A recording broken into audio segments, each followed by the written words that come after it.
Hello students. तो आज के लेक्चर के अंदर हम देखने वाले हैं addressing mode and assembly language. ठीक है, तो लास्ट लेक्चर के अंदर हमने क्या पढ़ा था कि ऑपकोड, ऑपरेंड, वो सारी चीज़ें क्या होती है, उसके अंदर कितने बाइट्स के डेटा स्टोर हुए किए जाते हैं, रजिस्टर क्या होते हैं। ठीक है, तो इन सब के बारे में लास्ट लेक्चर के अंदर हमने पढ़ा था। ठीक है, तो वहाँ पर मैंने थोड़ी बहुत आपको असेंबली लैंग्वेज भी बताई थी। तो असेंबली लैंग्वेज के अंदर किस किस तरीके के कोड आते हैं, ठीक है, जो हम किसी भी तरीके की इंस्ट्रक्शन सिस्टम को देते हैं तो कोड के अंदर उसको कन्वर्ट कर देते हैं। उसके बाद जो भी रजिस्टर के अंदर कोड होता है वो कोड हमारे एड्रेसिंग मोड के अंदर किस तरीके से एग्जीक्यूट होता है वो देखेंगे। ठीक है, तो ये दोनों इन दोनों टॉपिक के बारे में हमें इस लेक्चर के अंदर स्टडी करना है। तो फर्स्ट ऑफ ऑल तो सीखने वाले थे हम आज के लेक्चर के अंदर असेंबली लैंग्वेज। ठीक है, तो असेंबली लैंग्वेज इस तरीके से दी जाती है, उसके सारे सिंबल यहाँ पे मैंने आपको प्रेजेंट करके दिए हुए।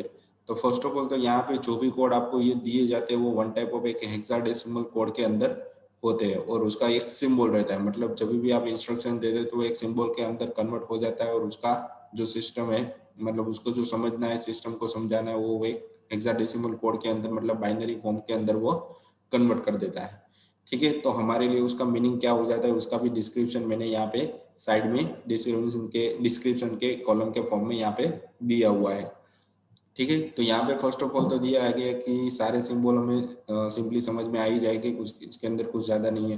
ठीक है, तो लास्ट लेक्चर के अंदर मैंने वो भी बताया था कि अगर ऑपकोड के अंदर स्टार्टिंग का जो 0 है तो इनडायरेक्ट रजिस्टर होता है, 1 होगा तो डायरेक्ट रजिस्टर होगा, मतलब वो डायरेक्ट मेमोरी में से डेटा उठाएगा, या 0 होगा तो डायरेक्ट मेमोरी में से डेटा नहीं उठाएगा, मतलब एक बीच में मेमोरी आती है जिसकी मदद से वो टेम्पररी डेटा को स्टोर करके रखते हैं। तो ये दो अलग अलग चीज थी, 0 और 1।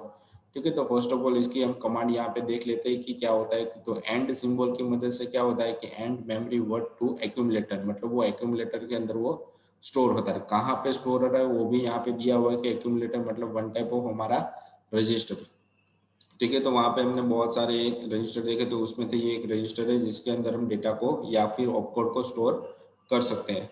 ठीक है, फिर है कि add memory word to X accumulator, मतलब ऐड की मदद से क्या होगा कि किसी भी तरीके के डेटा को स्टोर करवाना है या फिर कैलकुलेशन करवाना है तो उसके लिए लोड LDA, मतलब इससे लोड होता है मेमोरी के अंदर एक्यूमुलेटर के अंदर डेटा। ठीक है, फिर STA store content of accumulator in memory, मतलब स्टोर कंटेंट मतलब जो भी डेटा रहता है, जो भी कंटेंट रहता है एक्यूमुलेटर के अंदर मेमोरी के अंदर वो स्टोर करेगा। फिर है कि BUN मतलब ब्रांच अनकंडीशनली। ब्रांच अनकंडीशनल का मतलब क्या हो जाता है यहाँ पे कि जैसे कि हम रिलेशनल ऑपरेटर पढ़ते हैं कि less than, greater than, less equal to, greater equal to, वो सारी कंडीशन इसके अंदर आ जाती है। मतलब किस तरीके की ब्रांच के अंदर कंडीशन उसको लगानी वो खुद ही डिसाइड कर लेगा वहां से। ठीक है, फिर है कि BSA branch and save return address. ठीक है, तो यहाँ पे जो भी डेटा है वो सेव कर देगा और ब्रांच को कैलकुलेट भी करेगा। सेव करने के बाद उसका एड्रेस भी वो कहाँ पे स्टोर हुआ है वो भी आपको दे देगा। फिर है कि इज 0, मतलब वो 0 तो नहीं है ना, इंक्रीमेंट एंड स्किप इफ 0, मतलब 0 आएगा तो उसको क्या कर देगा वो स्किप कर देगा। तो ये सिंबल्स थे। उसके बाद है कि CLA मतलब वो एक्यूमुलेटर को क्लियर करेगा। रजिस्टर के अंदर किसी भी तरीके का डेटा पड़ा हो तो उसके अंदर नेगेटिव, पॉजिटिव, किस तरीके का डेटा एग्जैक्टली उसके अंदर स्टोर होने वाला है तो उसके लिए ये सारे कमांड सिंबल्स दिए गए। CLA मतलब क्लियर, सी CLE मतलब क्लियर। ई नाम की एक रजिस्टर रहती है, ABCDEF, और एक्यूमुलेटर इसके अलावा बहुत सारे अलग अलग रजिस्टर रहते हैं, accumulator, instruction register, data register, जो हमने कल देखा था। ठीक है, फिर है कि यहाँ पे CMA मतलब कॉम्प्लीमेंट ऑफ एक्यूमुलेटर, एक्यूमुलेटर के अंदर जो भी डेटा है उसका उल्टा, जो भी डेटा पड़ा है उसको वो उल्टा कर देगा। उसका यहाँ पे कोड भी आपको दिया हुआ है। फिर है कि CME कॉम्प्लीमेंट ऑफ ई के अंदर जो डेटा पड़ा है उसका कॉम्प्लीमेंट। फिर एक की CIR circular right SC and E, मतलब वो जितने भी बीट के अंदर डेटा रहेगा वो सर्कुलर लेफ्ट शिफ्ट या राइट शिफ्ट के फॉर्म में वो डेटा को कन्वर्ट करेगा। फिर CIL सर्कुलर लेफ्ट। फिर INC मतलब वो इंक्रीमेंट करेगा जितनी भी उसके पास इंस्ट्रक्शन रहेगी उसके हिसाब से। फिर SPA skip next instruction if accumulator positive, accumulator positive है मतलब उसके बाद ऑलरेडी इंस्ट्रक्शन के एग्जीक्यूट हो रही है तो वो क्या करेगा, नेक्स्ट इंस्ट्रक्शन को स्किप कर देगा। फिर एक SNA skip next instruction if SC negative, वो नेगेटिव होगा तो। फिर एक skip next instruction if SC is 0, अगर वो डेटा खाली रहेगा तो वो क्या करेगा, स्किप करेगा। फिर SJD, तो अलग अलग फॉर्मेट के अंदर वो क्या करता है कि डेटा को होल्ड, इंक्रीमेंट, डिक्रीमेंट, क्लियर, ठीक है, तो कॉम्प्लीमेंट, रिवर्स, वो सारी चीजें यहाँ से उसकी मदद से आप कर सकते हो रजिस्टर के अंदर, ठीक है। तो कोड आपको यहाँ पे सिंबल दिया गया है। फिर है कि मुझे इनपुट में से डेटा चाहिए या ले जाना है, तो उसके लिए इनपुट, आउटपुट, स्किप करना है, स्किप आउटपुट करना है, इंटरप्ट करना है कोई ऑपरेशन या इंस्ट्रक्शन, तो वो सारे यहाँ पे आपको सिंबल्स दिए गए, ठीक है।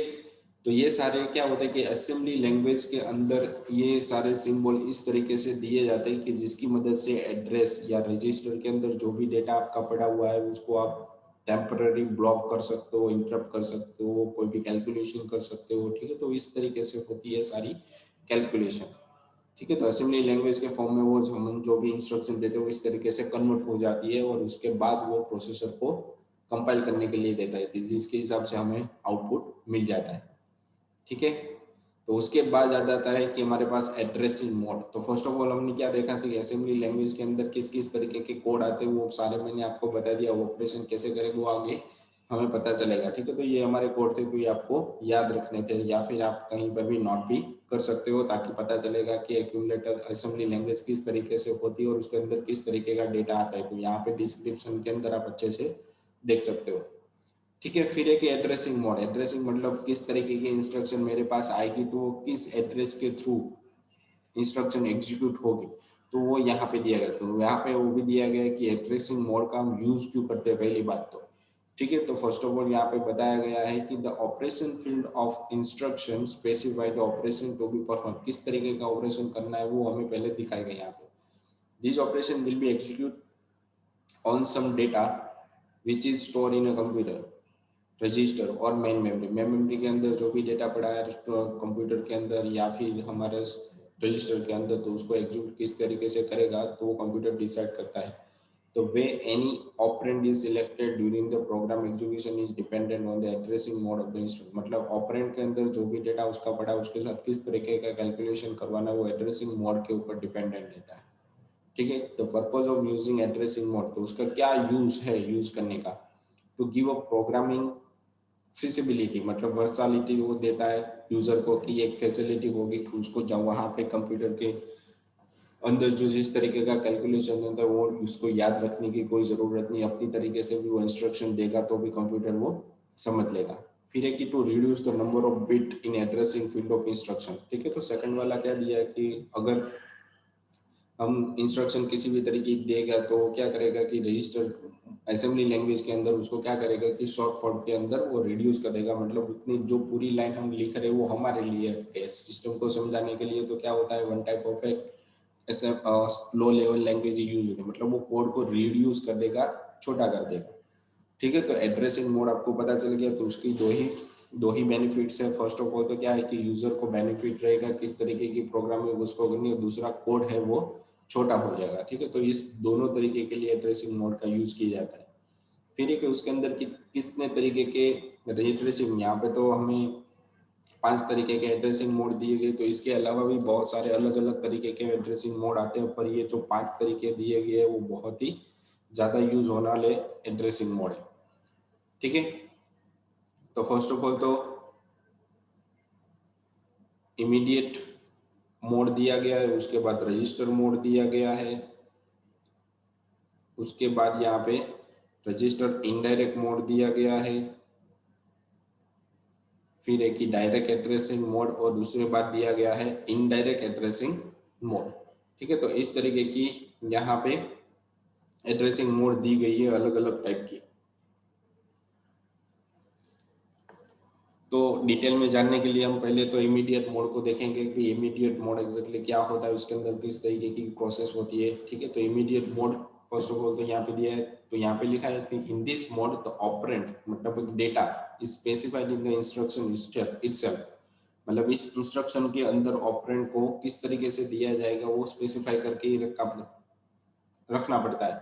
फिर है कि immediate mode instruction has N operand field rather than the address field, ठीक है। तो एड्रेस फील्ड के अलावा वो क्या करता है कि डायरेक्टली ऑपरेट के अंदर जो भी डेटा पड़ा है फील्ड पड़ी है उसको भी वो डायरेक्टली यूज करेगा, ठीक है। एग्जांपल के फॉर्म में यहाँ पे दिया गया कि ऐड नाम की जो असेंबली लैंग्वेज मतलब 7 को मुझे ऐड करवाना है, ठीक है। तो 7 यहाँ पे लिख दिया विच से add 7 to content of accumulator, मतलब एक्यूमुलेटर के अंदर 7 को वो ऐड करेगा, ठीक है। तो एक्यूमुलेटर के अंदर जो ऑलरेडी डेटा पड़ा है उसके अंदर वापस 7 ऐड हो जाएगा, तो 7 इज द ऑपरेंड हियर। तो यहाँ पे लिखा है कि ऑपरेंड मतलब 7 जो डेटा है उसको यहाँ पे बोला जाता है ऑपरेंड, ठीक है। तो इमीडिएट मोड क्या करता है कि डायरेक्टली एक्यूमुलेटर के साथ ही वो सारा कुछ कैलकुलेशन करता है, मतलब एक्यूमुलेटर के साथ ही उसका सारा कुछ परफॉर्मेंस होता है, ठीक है। तो उसके बाद है कि रजिस्टर मोड, ठीक है। तो रजिस्टर मोड के अंदर क्या दिया गया कि अलग अलग समथिंग 8 रजिस्टर हर एक सीपीयू के अंदर बाय डिफॉल्ट होते हैं। हर एक रजिस्टर की मैक्सिमम लेंथ होती है 264 केबी, ठीक है। इतनी केबी वो स्टोर डेटा को स्टोर कर सकता है। तो रजिस्टर, तो यहाँ पे लिखा है कि इन this mode the operand is stored in a resistor. तो वहां पे इमीडिएट मोड के अंदर जो भी हमारा डेटा था वो एक्यूमुलेटर के अंदर स्टोर हो रहा था, और रजिस्टर के अंदर हमारा डेटा है वो रजिस्टर के अंदर स्टोर हो रहा है, ठीक है। तो कोई भी रजिस्टर हो सकता है 8 में से ABCDEFGH में से, and this register is present in CPU. तो जैसे मैंने आपको बताया कि सारे जितने भी रजिस्टर होते हैं सीपीयू के अंदर ऑलरेडी होते हैं, वो 8 तरीके के होते हैं अलग अलग, ठीक है। फिर यहाँ पे दिया गया है instruction has the address of register where the operand is store. तो हर एक इंस्ट्रक्शन की एक एड्रेस रहती है जिसके अंदर जो भी डेटा पड़ा है वो वन टाइप ऑफ एक एड्रेस के अंदर रजिस्टर के अंदर स्टोर हो जाता है। तो इसका बेनिफिट क्या है, तो shorter instruction and faster instruction fetch, मतलब वो इंस्ट्रक्शन कोड उसकी छोटी हो जाती है और उसका वर्क है वो ज्यादा फास्ट हो जाता है। Faster memory access to the operand, मतलब जो भी इमीडिएट मोड के अंदर रजिस्टर में से वो डायरेक्टली डेटा उठा रहा है उससे वो ज्यादा फास्ट वर्क करता है, ठीक है। तो यहाँ पे उसके लिए दिया गया इंस्ट्रक्शन यहाँ पे तो दी गई है, पर उसका एक में एड्रेस है और दूसरे के अंदर क्या दिया है कि उसकी वैल्यू दी गई है, ठीक है। तो ये क्या करता है कि रजिस्टर में से डायरेक्टली वो डेटा को ऑपरेंड के फॉर्म में, मतलब इसी के अंदर डायरेक्टली डेटा को स्टोर करेगा। उसका एड्रेस तो यहाँ पे दिया गया, तो एड्रेस के थ्रू मेमोरी को, मतलब इस वैल्यू को एक्सेस करेगा। जैसे हम प्रोग्रामिंग के अंदर करते हैं कि इंटीजर ए मैंने लिख दिया तो ए के अंदर मैंने 5 6 कोई भी वैल्यू दे दी है, तो मैं ए लिखूंगा तो उसके अंदर जो भी डेटा पड़ा है वो मुझे दे देगा। तो वैसे ही यहाँ पर भी वर्क होता है सेम टू सेम, ठीक है। फिर उसके डिसएडवांटेज क्या है, तो वेरी लिमिटेड एड्रेस स्पेस, मतलब मैं उसके अंदर बहुत बड़ी वैल्यू मुझे डालनी है तो मैं नहीं कर सकता, तो उसके लिए मुझे दूसरे डेटा को यूज करना पड़ेगा, ठीक है। Using multiple register help performance but it complicate the instruction, ठीक है। तो रजिस्टर के अंदर जो भी मल्टीपल रजिस्टर रहते हैं वो हेल्प करते हैं परफॉर्मेंस को इम्प्रूव करने के लिए, बट इट इज कॉम्प्लिकेटेड हो जाता है कि एक के अंदर इसके पास डेटा पड़ा है वो दूसरे को भी उसका कैलकुलेशन करने दोगे तो दोनों के अंदर कैलकुलेशन में गड़बड़ी हो जाती है, ठीक है। तो वो कॉम्प्लिकेटेड हो जाता है थोड़ा। तो ये हो गया हमारा रजिस्टर मोड, ठीक है। तो इस तरीके से रजिस्टर मोड को डिफाइन किया जाता है। उसके बाद हमारे पास है यहाँ पे रजिस्टर इनडायरेक्ट मोड, ठीक है। तो यहाँ पे देखो रजिस्टर इनडायरेक्ट मतलब मेमोरी में से वो डेटा उठाएगा और रजिस्टर के अंदर वो स्टोर करेगा, ठीक है। तो यहाँ पे लिखा है कि इन this mode the instruction specify the register. तो इंस्ट्रक्शन वो रजिस्टर को पहले से ही स्पेसिफाई कर देता है कि whose content give us the address of operand is which is in memory, मतलब मेमोरी के अंदर कौन सा डेटा उठाना है और एड्रेस के अंदर स्टोर करना है, रजिस्टर के अंदर स्टोर करना है, वो पहले से ही उसको इंस्ट्रक्शन के थ्रू दिया गया है। The register contain the address of operand rather than the operand itself, मतलब वो क्या करता है कि ऑपरेंड जो डेटा पड़ा है उसको डायरेक्टली स्टोर नहीं करता, उसका जो एड्रेस है उसको स्टोर करेगा और मेमोरी के अंदर स्टोर करेगा। तो ये हो गया वन टाइप ऑफ रजिस्टर की मदद से क्या होता है कि इनडायरेक्ट, मतलब इसकी मदद से हमारा डेटा है वो मेमोरी में डायरेक्टली स्टोर होता है। तो रजिस्टर इनडायरेक्ट मतलब क्या हो गया कि मेमोरी के अंदर मुझे कभी भी डेटा को स्टोर करवाना है तो मैं यहाँ पे रजिस्टर इनडायरेक्ट मोड का यूज करूंगा, ठीक है। फिर उसके बाद है कि डायरेक्ट एड्रेसिंग मोड, ठीक है। मतलब मेमोरी के अंदर डायरेक्ट मुझे डेटा को स्टोर कर देना, तो बीच में कोई रजिस्टर की मुझे जरूरत नहीं है, तो वो हो जाता है वन टाइप ऑफ हमारा डायरेक्ट एड्रेसिंग मोड। तो यहाँ पे जैसे आपको दिया गया है कि एक ग्राफिकली फॉर्म में इंस्ट्रक्शन है और उस पिछले वाले जो रजिस्टर था उसके अंदर क्या था, रजिस्टर इनडायरेक्ट के अंदर बीच में हमारे पास एक रजिस्टर था जो सीपीयू के अंदर, तो सीपीयू के थ्रू डेटा यहाँ पे स्टोर होता है, जबकि रजिस्टर डायरेक्ट एड्रेसिंग मोड के अंदर बीच में कोई कैलकुलेशन नहीं होती, डायरेक्टली मेमोरी के अंदर डेटा को स्टोर किया जाता है। In this mode effective address of the operand is present in instruction itself, मतलब जो भी हमारा इंस्ट्रक्शन है उसके अंदर ही उसका एड्रेस स्टोर रहता है। Single memory reference to access data, मतलब उसको एक ही मेमोरी एड्रेस दी जाती है कि डेटा को स्टोर करने के लिए। No additional calculation to find effective address of the operand, मतलब इसके साथ किसी भी तरीके का कैलकुलेशन उसको करना है तो अलग से कोई मेमोरी या रजिस्टर उसको नहीं दिया जाता। ठीक है, तो ये डायरेक्ट एड्रेसिंग मोड हो जाएगा, मतलब किसी भी तरीके की कोई कैलकुलेशन नहीं करनी, हमें डायरेक्टली मेमोरी में डेटा स्टोर करवाना है तो हम क्या यूज करेंगे, डायरेक्ट एड्रेसिंग मोड। तो इस तरीके से उसकी इंस्ट्रक्शन मेमोरी के अंदर स्टोर होती है। ठीक है, फिर एक ही इनडायरेक्ट एड्रेसिंग मोड। ठीक है, तो इनडायरेक्ट एड्रेसिंग मोड के अंदर क्या यूज करते हैं, हम पॉइंटर यूज करते हैं। ठीक है, तो ये क्या करता है कि जो भी हमारा डेटा है वो एक वेरिएबल के अंदर स्टोर तो है ही, पर हम उसको क्या करेंगे, नेक्स्ट पॉइंटर के अंदर उसका एड्रेस है वो यहाँ पे स्टोर करेगा और उस एड्रेस के थ्रू हम उस वैल्यू को चेंज कर सकते हैं। ठीक है, तो ये इनडायरेक्ट हो गया, मतलब वेरिएबल तो पड़ा है उसके अंदर जो भी डेटा है, पर दूसरे वेरिएबल की मदद से ओरिजिनल डेटा को हम चेंज कर सकते हैं। तो ये इनडायरेक्ट एड्रेसिंग मोड भी यहाँ पे बोल सकते हैं। In this mode, the addressing field of instruction give the address where the effective address is stored in a memory। ठीक है, तो इफेक्टिव एड्रेस जो भी हमारा पड़ा है वो मेमोरी के अंदर ही रहेगा और उसको जो इनडायरेक्ट एड्रेस पॉइंट कर रहा होगा वो भी हमारा मेमोरी के अंदर ही पड़ा होगा वेरिएबल। तो उस वेरिएबल को इंस्ट्रक्शन के पास डायरेक्टली एक्सेस करने के लिए उसका एड्रेस के थ्रू एक्सेस कर सकते हैं, जो भी उसके पास डेटा पड़ा है उसको। This slow down the execution, मतलब एक के बाद दूसरा दूसरे के बाद रही है, तो ये इंस्टेंट यहाँ पे हमारी जो प्रोसेस है वो बहुत ही एग्जीक्यूशन है वो बहुत ही स्लो हो जाता है। As this include multiple memory lookup to find the operand, मतलब बहुत बार उसको क्या करना पड़ता है, अलग अलग मेमोरी में से लुकअप लगाना पड़ता है तभी उसको वो डेटा मिलता है। तो इसके अंदर बहुत ही लैग, बहुत ही स्लो चलेगा ये। ठीक है, तो इनडायरेक्ट एड्रेसिंग मोड, तो इतने तरीके के हमारे पास एड्रेसिंग मोड रहता है। ठीक है, तो आपको पता चला होगा कि जो भी हम डेटा या वेरिएबल बनाते हैं या फिर इंस्ट्रक्शन देते हैं वो इस 5 तरीके के अंदर मेनली 90% तो इस पांचों का ही यूज होता है कि किस तरीके की मुझे कैलकुलेशन करवानी है तो कौन से एड्रेसिंग मोड की मुझे जरूरत पड़ेगी। ठीक है, तो ये 5 तरीके बहुत ही ज्यादा यूज होते हैं। उसके बाद आ जाता है हमारे पास इंस्ट्रक्शन साइकिल, मतलब जिस तरीके की भी इंस्ट्रक्शन दूंगा तो वो प्रोसेस किस तरीके से होगी। ठीक है, तो उसका कैलकुलेशन यहाँ पे दिया गया है कि instruction cycle also known as a fetch decode execute cycle, मतलब डेटा को फैच करेगा, उसको कन्वर्ट करेगा और उसके साथ जो भी प्रोसेस करनी है वो देगा और उसको आउटपुट के अंदर भेज देगा। तो ये साइकिल होगी। Fetch decode execute cycle is the basic operational process of a computer, मतलब किसी भी तरीके की इंस्ट्रक्शन मिलेगी तो उसको किस तरीके से कैलकुलेशन करवाना है। ठीक है, उस किस तरीके से उसकी साइकिल चलती है तो वो फैच डिकोड और एग्जीक्यूट के फॉर्म में चलती है।